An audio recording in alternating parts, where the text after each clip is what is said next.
कबीर परमात्मा ने हमें ये सारा जाल काल का समझाया है। तो हमारा उद्देश्य है, यदि आप जी बरवाला आश्रम में आते हो, ठीक है, पहले तो पुण्यात्मा दुख निवारण की ही इच्छा करते हैं, उसके साथ साथ फिर उनको ज्ञान भी प्राप्त हो जाता है। ये समर्थ परमात्मा है कबीर जी, और ये सब कुछ कर सकते हैं, आपके सर्व कष्टों का निवारण भी कर देंगे।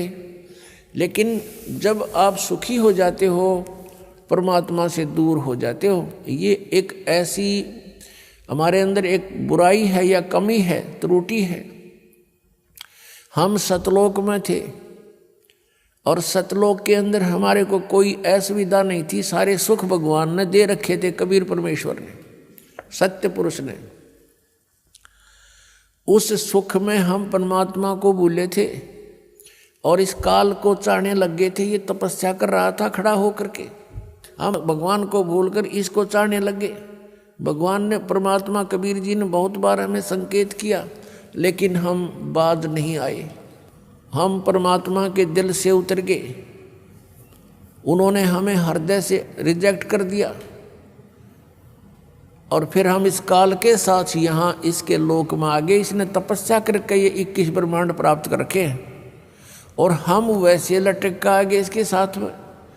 अब इसने हमारे साथ वो प्रतिशोध किया है, क्योंकि इसने वहाँ गलती की थी। परमेश्वर कबीर जी ने इसको वहाँ से निकाल दिया था, निष्कासित कर दिया था, इंक्लूडिंग ऑल ब्रह्मांड, इसके सारे ब्रह्मांड दे करके बाहर निकाल दिया था 21 के 21। हमने जो गलती की थी, हम इसकी साथ स्वेच्छा से आए थे, हम भगवान भूल गए उस सुख में। और उसके बाद हम कितने कैर हो रहे हमारे ऊपर। पुण्यात्माओं, ये दंत कथा मत समझना, क्योंकि आज तक आपने केवल सिंपल कथाएं सुनी है रामायण और महाभारत की, आप उनको सत्य मान रहे हो। सत्य तो हैं वो जिस सतर की है, वो घटना ऐसी घटी है। लेकिन ये जो कथा है, ये वो अमर कथा है, अनमोल कथा है, ये वो ज्ञान है, तत्व ज्ञान, जो अभी तक किसी के पास नहीं था। परमात्मा ने कहा था, धर्मदास तो लाख दुहाई, ये मूल ज्ञान की दबार ना जाई। मूल ज्ञान बाहर जो पर ही, बिजली पीढ़ी हंसनी तरही। मूल ज्ञान तब तक छुपाई जब तक ये द्वादश पंथ ना मिट जाए। तो पुण्यात्माओं, आप जी ये ना सोचना कि वैसे कथाएं हैं, ये सच्ची कथाएं हैं, हम वहाँ रहते थे, हम यहाँ के नहीं हैं। आज आप विचार भी करना चाहिए, जोर देना चाहिए बुद्धि पर, क्योंकि काल ने इतना प्रेशर बना रखा है कि जीव इतनी देर सोच नहीं सकता। उसी समय इसको कोई समस्या याद आ जाती है, कोई और बकवाद याद आ जाती है, इस तरह भूल जाता तो हट जाता है ये मन वहाँ से। तो हमने इस बात को गहराई से सोचना पड़ेगा। आज आप समझते हो मुझे सब सुख है, पुत्र हैं, पुत्रियां हैं, उनके भी संतान हो गई है, बढ़िया मकान है, खूब बढ़िया व्यवस्था है, और कल मृत्यु हो जाती है आपके पुत्र की, टक्कर मार कर हो रहा प्राणी, आपकी मृत्यु हो जाती है, तो आपका क्या है यहाँ पर।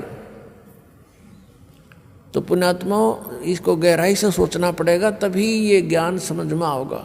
यदि आप बरवाला आश्रम में आते हो तो मोक्ष को उद्देश्य मान कराना, केवल यहाँ संकट निवारण के लिए ही नहीं, यहाँ कोई झाड़े लाने वाली व्यवस्था नहीं है। यहाँ पर मोक्ष उद्देश्य मान कर आना, फिर आपको सर्व सुख होगा, और उस सुख में फिर आप भूल ना जाना परमात्मा को पुनः। इसलिए ये याद दिलाई जाती है कि हम कहाँ मार खाते हैं, काल का दाव कहाँ लगता है। तो परमात्मा ने हमें याद दिलाया आकर के कि ये मानव शरीर जो आपको मिला है, इसका मूल उद्देश्य भक्ति करके परमात्मा पाना है।